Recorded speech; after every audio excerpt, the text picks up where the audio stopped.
Most middle-class families in America are not reckless. They work hard. They earn steady incomes.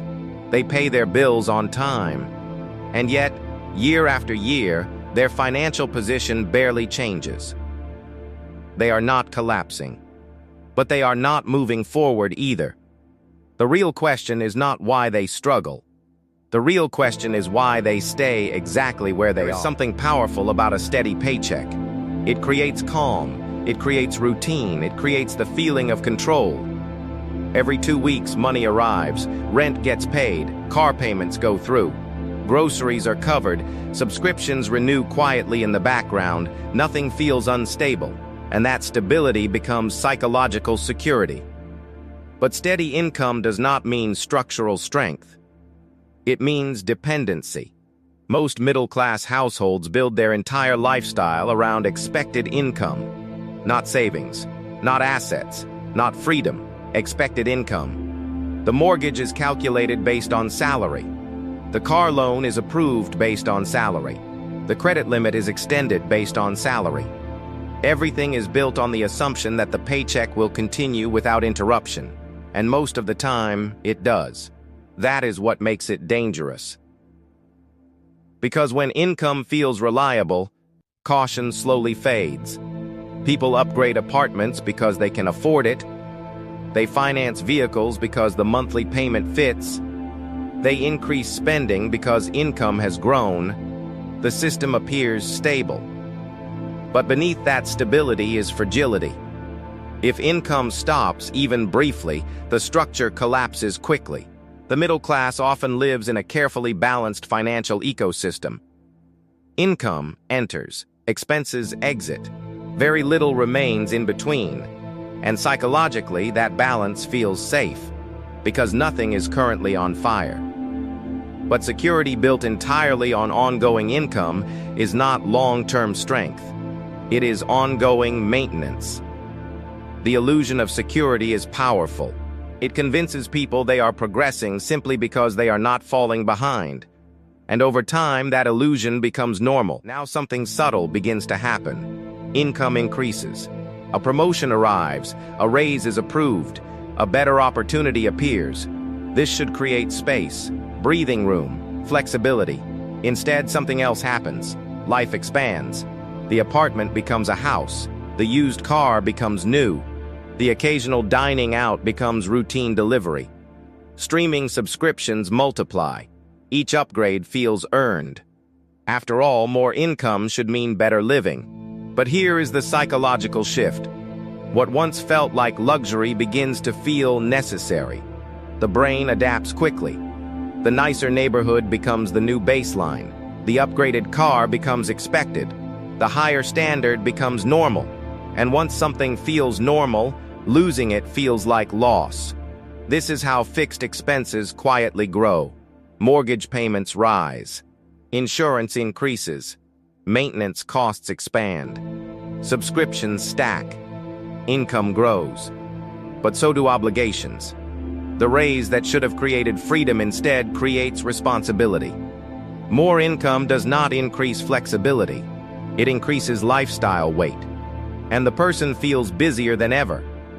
Not because they are failing, but because maintaining a larger life requires more stability.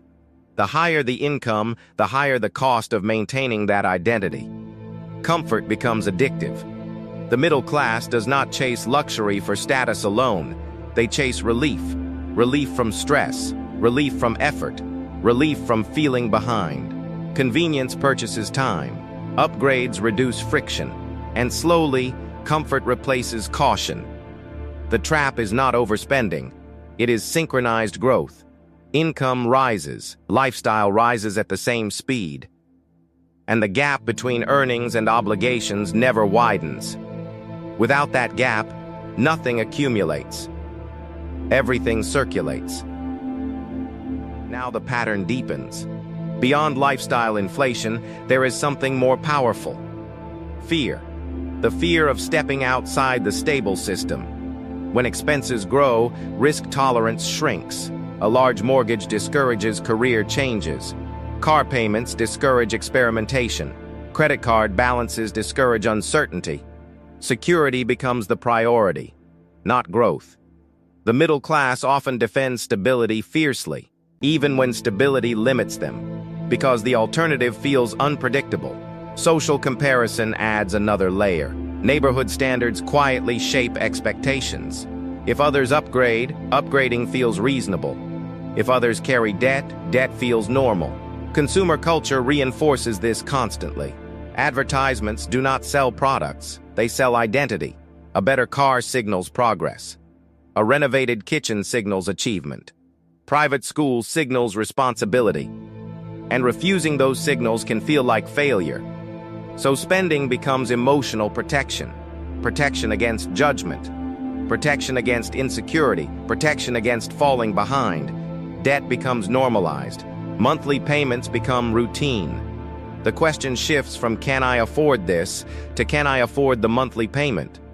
This psychological framing changes everything. Large purchases become small numbers. $200 per month does not feel dramatic until it multiplies. Over time, people defend their financial structure because they built their identity around it. They call it responsible. They call it adult life. They call it normal. And it is normal. That is the point. The system works well enough to prevent collapse, but not well enough to create freedom. And the more someone adapts to it, the harder it becomes to question it. Because questioning it feels like questioning their entire life design. When we step back, the pattern becomes clear. Income rises, lifestyle rises, freedom stays the same. The middle class is not trapped by low earnings. They are trapped by parallel expansion. Each promotion brings higher expectations. Each raise funds new obligations. Each improvement resets the baseline. So progress feels constant. But position remains unchanged. Wealth requires distance between earnings and expenses, not perfection, not extreme restriction, distance. A gap that allows accumulation, a gap that builds optionality. Without that gap, income becomes motion without direction, like running faster on a treadmill. More effort, same location. The tragedy is not that the middle class works too little. It is that they work enough to maintain a system that quietly absorbs every gain. They are disciplined. They are reliable. They are productive. But productivity alone does not guarantee progress. Because if lifestyle growth matches income growth, the result is balance, not advancement. And balance feels safe until years pass, until decades pass, until retirement approaches. Then the illusion becomes visible, not through crisis, but through realization. The realization that despite steady income, steady promotions, and steady effort, true flexibility never arrived. The system was never designed to collapse. It was designed to continue, smoothly, predictably, endlessly. So the question is not whether the middle class works hard enough. The question is this: if your income keeps rising, but your freedom does not, what exactly is growing?